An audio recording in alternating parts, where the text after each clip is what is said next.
Hello, good morning. आज हम discuss करेंगे क्लास 11 का new chapter that is S block elements. इसके पहले बेटा हमने देखा था कि एस ब्लॉक एलिमेंट्स को दो ग्रुप में डिवाइड किया गया, group first and group second. तो हम आज पहले डिस्कस करेंगे ग्रुप फर्स्ट एलिमेंट्स, उसके बाद डिस्कस करेंगे फिर ग्रुप 2 एलिमेंट्स। हम पहला देखते हैं ग्रुप फर्स्ट एलिमेंट्स, जिसे आप एल्कलाई मेटल्स भी कहते हैं। ग्रुप फर्स्ट एलिमेंट्स की बात करते हैं तो इसमें बेटा जो एलिमेंट्स होते हैं जनरली आप जानते हो कौन कौन से होते हैं। Lithium, sodium, potassium, rubidium, caesium and then francium. ये सभी एलिमेंट्स किस ग्रुप के हैं? फर्स्ट ग्रुप एलिमेंट्स के हैं। ठीक है, लिथियम है, सोडियम है, पोटेशियम है, रुबिडियम है, सीजियम एंड फ्रांसियम। इसमें जो फ्रांसियम होता है वो आपके रेडियो एक्टिव एलिमेंट्स होता है।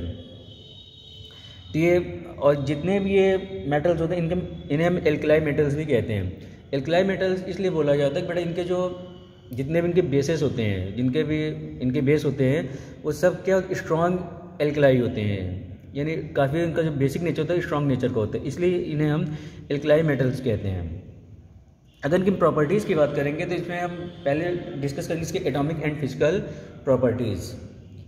पहले बेटा डिस्कस करेंगे इसमें इसका एटॉमिक एंड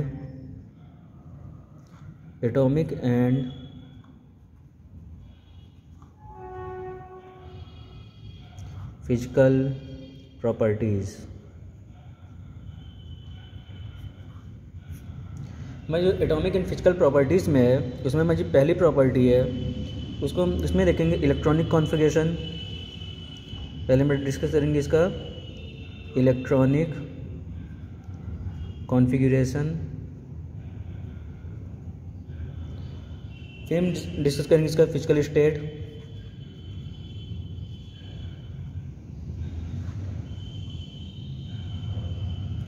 फिर हम डिस्कस करेंगे एटॉमिक साइज,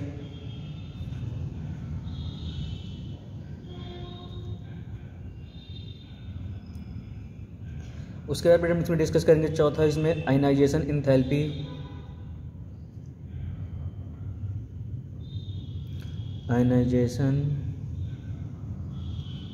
एंथैल्पी, उसके बाद देखेंगे पांचवा टॉपिक्स में हम अपना ऑक्सीडेशन स्टेट,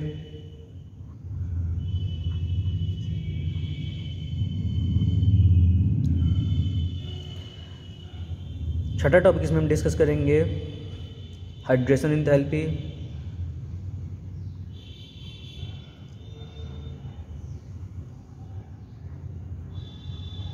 तो ये कुछ एटॉमिक एंड फिजिकल प्रॉपर्टीज़ है जिसे हम एक एक करके डिस्कस करेंगे। पहला बेटा हम इसमें डिस्कस करेंगे अपना इलेक्ट्रॉनिक कॉन्फ़िगरेशन।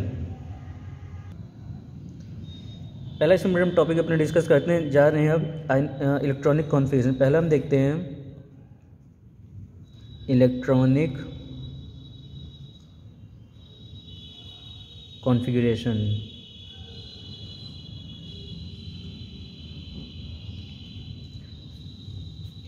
देखिए, अब अगर हम इस ब्लॉक एलिमेंट के फर्स्ट ग्रुप की बात करते हैं तो इसमें आप जानते हैं क्या क्या होता है। Lithium, sodium, potassium, rubidium, caesium और फ्रांसियम रेडियो इसकी बात नहीं करते हैं यहाँ पे। अगर बेटा में इनका इलेक्ट्रॉनिक कॉन्फ़िगरेशन देखा जाए तो आप सब लोग जानते हैं लिथियम का क्या होता है, जैसे 1s2 और उसके बाद 2s1। इसका करेंगे तो 1s2, 2s2, 2p6 और फिर 3s1। इसका बेटा करेंगे लास्ट में इसकी फिर क्या आ जाएगा 4s1। इसका भी करेंगे लास्ट में क्या आ जाएगा फिर 5s1, आप करके देख लीजिएगा। और उसका भी लास्ट में क्या आ जाएगा फिर ये 6s1।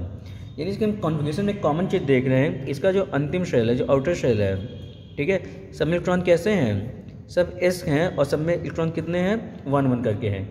तो हम कह सकते हैं इनका जनरल इलेक्ट्रॉनिक कॉन्फ़िगरेशन का जो फॉर्मूला होता है हम कह सकते हैं क्या होता है, वो NS1।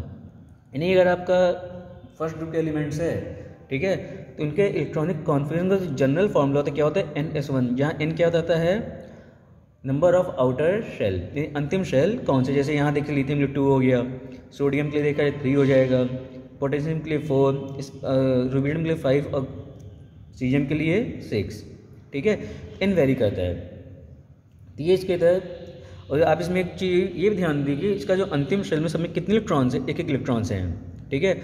एक इलेक्ट्रॉन होने की वजह से ये अपना एक इलेक्ट्रॉन आसानी से क्या करता है, बॉन्ड बनाने के लिए प्रोवाइड कर देता है। इसी वजह से जितने भी एल्कलाइन मेटल्स होते हैं they are the strong electron donating elements, यानी तुरंत इलेक्ट्रॉन क्या करते हैं, डोनेट करते हैं, जिसकी वजह से they are the most electropositive elements होते हैं, इन कह सकते they are the most electropositive metals होते हैं।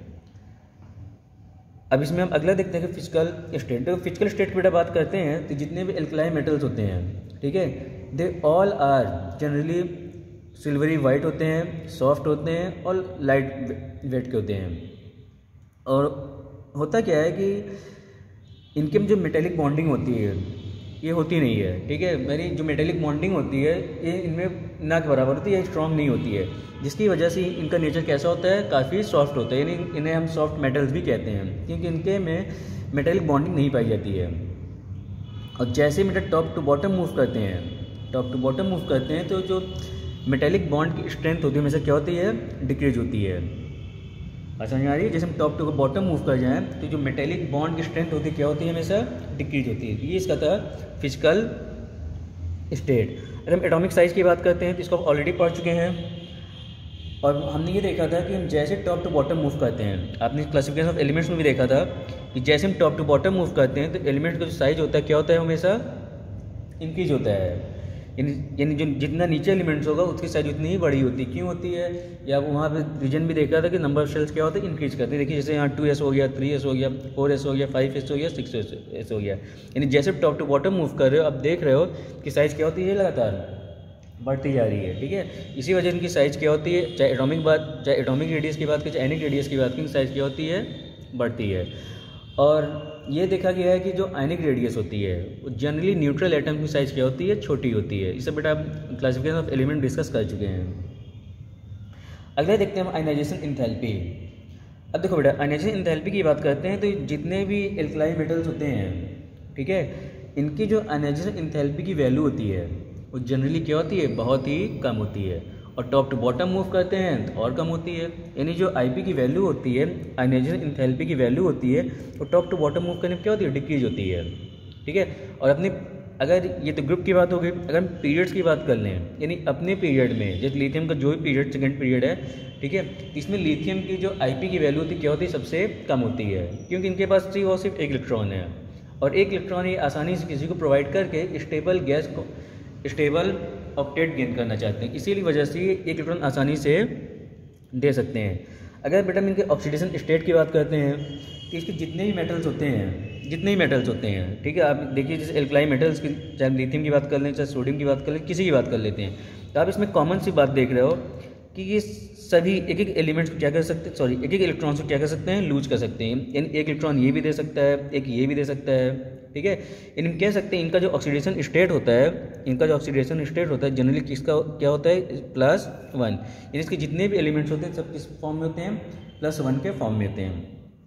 अब देखिए अगर +1 के फॉर्म में आ गए, ठीक है, तो जैसे लिथियम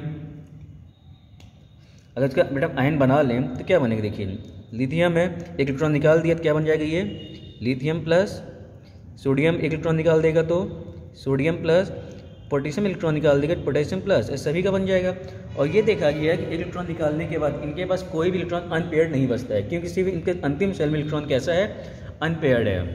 और इलेक्ट्रॉन अनपेयर्ड ना होने की वजह से जितने भी इनके कंपाउंड्स होते हैं जनरली कलरलेस होते हैं और डायमैग्नेटिक नेचर के होते हैं, ठीक है। किसी भी एलिमेंट्स के पास, किसी भी आयंस के पास, किसी भी कंपाउंड के पास अगर इलेक्ट्रॉन कैसा आ जाता है, अनपेयर्ड रहते हैं, सब के सब पेयर के फॉर्म में रहते हैं, तो कैसे किस नेचर के होते हैं, डायमैग्नेटिक नेचर के होते हैं। आगे हम इसमें डिस्कस करते हैं अपना नेक्स्ट पॉइंट जो है हाइड्रेशन एंथैल्पी। देखो बेटा हाइड्रेशन एंथैल्पी का सिंपल सा मतलब होता है कोई भी आयंस है तो कितने वाटर मॉलिक्यूल्स को होल्ड कर सकता है वो, तो इसे सिंपली हम हाइड्रेशन एंथैल्पी कह सकते हैं, ठीक है। यानी किसी भी एटम की, किसी भी एलिमेंट्स की, किसी भी आयंस की जिसकी वाटर होल्डिंग कैपेसिटी होती है उसको हम जनरल हाइड्रेशन एंथैल्पी से मेजर करते हैं। और ये देखा गया है कि अगर हम एल्कलाइन मेटल्स की बात करें, फर्स्ट एलिमेंट्स की बात करते हैं, इसमें बेटा आपका जो आयंस के फॉर्म में देखा जाए क्या हो सकता है, लिथियम, उसके बाद सोडियम, प्लस, फिर पोटेशियम प्लस, और फिर रुबिडियम प्लस, उसके बाद सीजियम प्लस। ठीक है। और बेटा ये देखा गया है कि जो हाइड्रेशन इंथैल्पी होती है वो लिथियम की ज़्यादा होती है, और जैसे हम टॉप टू बॉटम मूव करते हैं जो हाइड्रेशन इंथैल्पी होती है, कैसे जो डिग्री ऑफ हाइड्रेशन होती है क्या होती है, डिक्रीज हो सकती है, डिक्रीज होती है। ठीक है।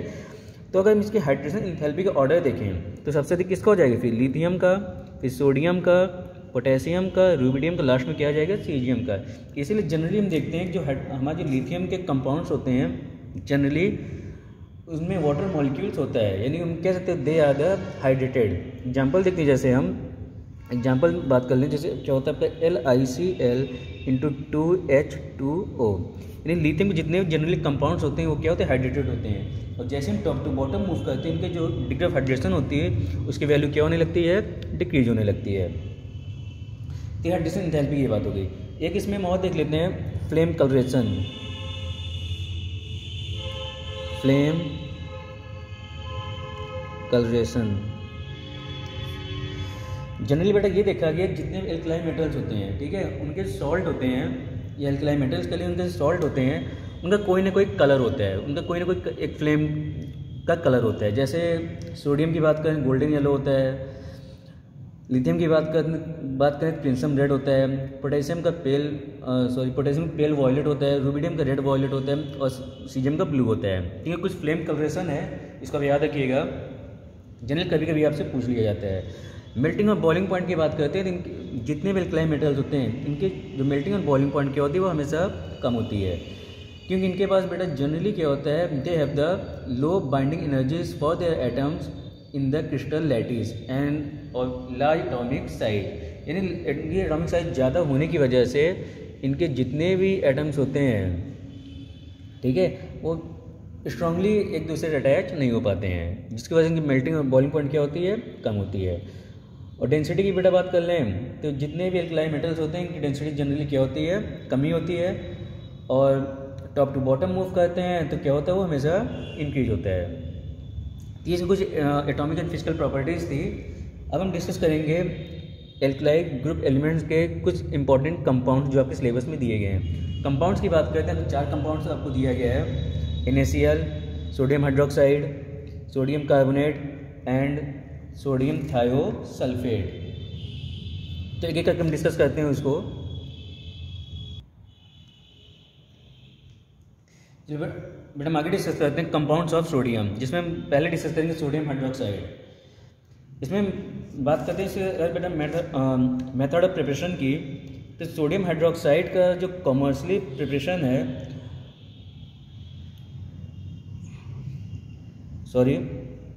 सोडियम हाइड्रोक्साइड का जो कॉमर्शियली प्रिपरेशन होता है वो किया जाता है by the electrolysis of sodium chloride. ठीक है, इसका जो प्रिपरेशन है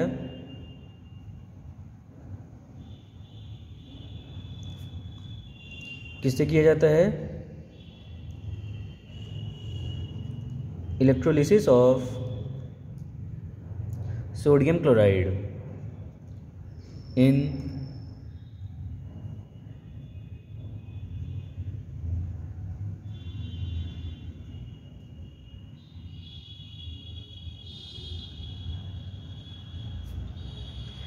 ठीक है। अब देखिए इसमें होता है कि आप जानते हैं इलेक्ट्रोलिसिस, आप 10th में देखा था इलेक्ट्रोलिसिस कैसे करते हैं, एनोड होता है, कैथोड होता है। इस केस में क्या होता है, जो में कैथोड होता है, ध्यान रखिएगा, इस केस में हमारा जो कैथोड होता है वो क्या होता है, मरकरी होता है, ठीक है, और जो एनोड है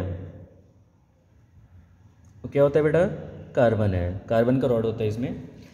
अब देखिए इसमें होता क्या है कि अगर हम सोडियम क्लोराइड लेते हैं तो आप सब लोग जानते हैं सोडियम क्लोराइड है और एक्वस सोल्यूशन है, तो अब जैसे ही NaCl एक्वस के फॉर्म में रहेगा तो क्या होगा, ये Na+ और Cl- में क्या होगा, टूट जाएगा ये।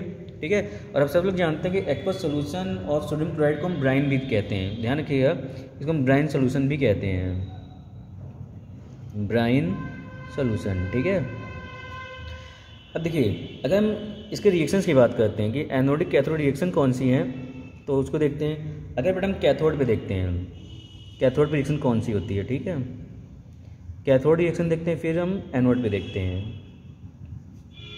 कैथोड पे जनरली क्या होता है, सोडियम होता है, ठीक है, सोडियम प्लस इलेक्ट्रॉन गेन करता है और किस में कन्वर्ट हो जाता है, सोडियम में, ठीक है। और रॉड कैथोड है क्या चाहिए यहाँ पे, मरकरी है। तो जनरली क्या होता है, जो सोडियम होता है कंबाइंड करता है मरकरी के साथ और बनाता क्या है ये, फिर सोडियम एमेलगम। क्या बना लेगा ये, सोडियम एमेलगम बना लेगा, ठीक है। जब ये एनोड की बात करते हैं तो क्लोरीन, इस पर क्या है, क्लोरीन माइनस आएगा, ठीक है। ये इलेक्ट्रॉन को लूज करके किस में कन्वर्ट हो जाएगा, क्लोरीन में। क्लोरीन गैस जो होती है किस पे इवॉल्व होती है, एनोड पे। अब देखिए आपका जो सोडियम एमेलगम बना हुआ है, ठीक है, इस सोडियम एमेलगम है,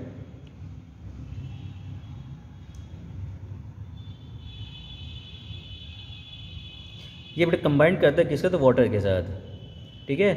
तो किस में कन्वर्ट होता है ये, सोडियम हाइड्रोक्साइड में।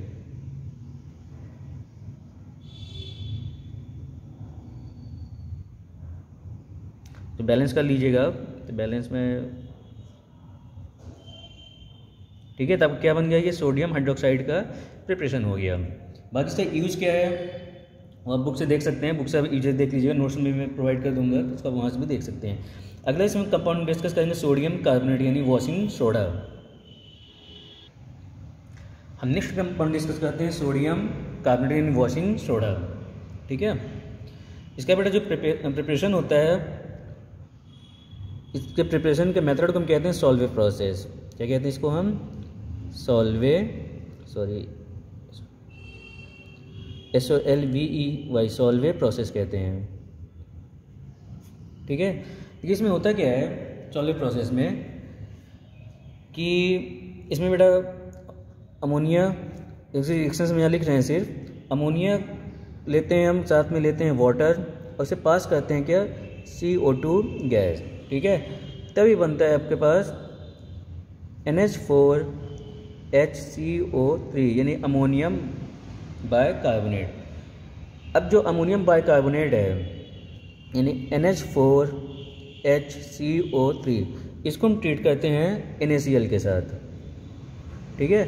तब बड़ा फॉर्म करता है सोडियम बाइकार्बोनेट NaHCO3 प्लस अब क्या प्रोवाइड कर देगा ये, NH4Cl। ये क्या बन गया आपका, सोडियम बाइकार्बोनेट। अब सोडियम बाइकार्बोनेट फिर क्या करते हैं, हीट किया जाता है। जैसे ही आप सोडियम बाइकार्बोनेट को हीट करते हैं NaHCO3, इसको हम क्या करेंगे, हीट करते हैं, तो आपको प्रोवाइड करता है ये सोडियम कार्बोनेट यानी Na2CO3। साथ में आपको देगा ये CO2 प्लस H2O। क्या बन गया ये, सोडियम कार्बोनेट। अब हम नेक्स्ट कंपाउंड डिस्कस करेंगे अब सोडियम थायोसल्फेट। हमारा अगला कंपाउंड है, क्या है वो, सोडियम थायोसल्फेट।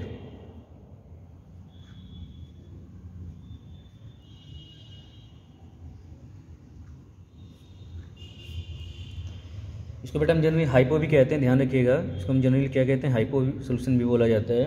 और इसका जो केमिकल फार्मूला होता है वो है आपके पास है Na2S2O3.5H2O। इसका केमिकल फार्मूला होता है। देखिए जनरली होता है क्या है, तो आपका जो सोडियम थायोसल्फेट होता है वो होता है सॉल्ट ऑफ थायोसल्फ्यूरिक एसिड, ठीक है। इसको हम प्रिपेयर कैसे करेंगे, सोडियम सल्फाइड को हम हीट करते हैं सल्फर पाउडर के साथ, ठीक है। हम क्या लेंगे, सोडियम सल्फाइड को हम हीट करेंगे सल्फर पाउडर के साथ, तो क्या बनेगा ये, सोडियम एनहाइड्रस सोडियम थायोसल्फेट, ठीक है। तो इसका प्रिपरेशन हो गया। इसके अच्छा बेटा जो सोडियम थायोसल्फेट कंपाउंड होता है काफ़ी इंपॉर्टेंट कंपाउंड होता है, क्योंकि इसका वॉल्यूमेट्रिक एनालिसिस में बहुत ज़्यादा यूज किया जाता है। अगर इसकी हम कुछ रिएक्शंस की बात कर लें, रिएक्शंस की बात, जैसे रिएक्शन कराया इसके हम किसी भी मिनरल एसिड के साथ, तो क्या होगा, मान लो आपने क्या लिया, सोडियम थायोसल्फेट हो गया Na2S2O3, ठीक है। और रिएक्शन कराते हैं मान लो HCl के साथ, ठीक है। तो बनता है इसमें क्या है, देखिए NaCl plus H2O plus SO2 plus क्या देगा आपको, सल्फर, ठीक है। जबकि अगर हम इसकी कहें आयोडीन के साथ, किसके साथ करा दें, आयोडीन के साथ, Na2S2O3 प्लस क्या कर लें, आयोडीन, ये कन्वर्ट होता है Na2S4O6 प्लस NaI। अगर रिएक्शन कराएं तो सिल्वर नाइट्रेट के साथ यानी AgNO3 के साथ, तभी क्या होता है ये Na2S2O3 प्लस AgNO3 क्या बेटा देगा ये, फिर Ag2S2O3 प्लस NaNO3। और इसका हम क्या करते हैं, इसका जो कंपाउंड बनता है इसका हम क्या करते हैं, हाइड्रोलिसिस, यानी इस वाटर रिएक्शन करा देते हैं तभी कन्वर्ट हो जाता है Ag2S प्लस H2SO4। इसे हम, ये जनरली बेटा ब्लैक पीपीटी होती है, ब्लैक पीपीटी, यानी इस इक्वेशन से हम सिल्वर का आइडेंटिफिकेशन कर सकते हैं। ये कुछ रिएक्शंस थे जो सोडियम थायोसल्फेट का इम्पॉर्टेंट रिएक्शन है जो आपको आने चाहिए, ठीक है। बाकी बेटा से इसके यूजेस क्या है उसे पढ़ लीजिएगा, बुक से आप देख लीजिएगा। और खास तौर से उसमें एक चीज़ और देख लीजिएगा, आप किसी बुक से रीड कर सकते हो, एनालॉमस प्रॉपर्टीज़ ऑफ लिथियम। क्योंकि किसी भी ग्रुप का जो पहला एलिमेंट होता है कुछ प्रॉपर्टीज़ बाकी एलिमेंट्स, उस ग्रुप के बाकी एलिमेंट्स क्या होती है, अलग होती है। क्यों अलग होती है, कुछ प्रॉपर्टीज़ है, उसको किसी बुक से आप देख सकते हो। तो ये इतना हमें जानना था इस ब्लॉक के फर्स्ट ग्रुप के एलिमेंट्स के बारे में। नेक्स्ट क्लास में हम देखेंगे अब अपना second group number 2, that is alkaline earth metal. Thank you.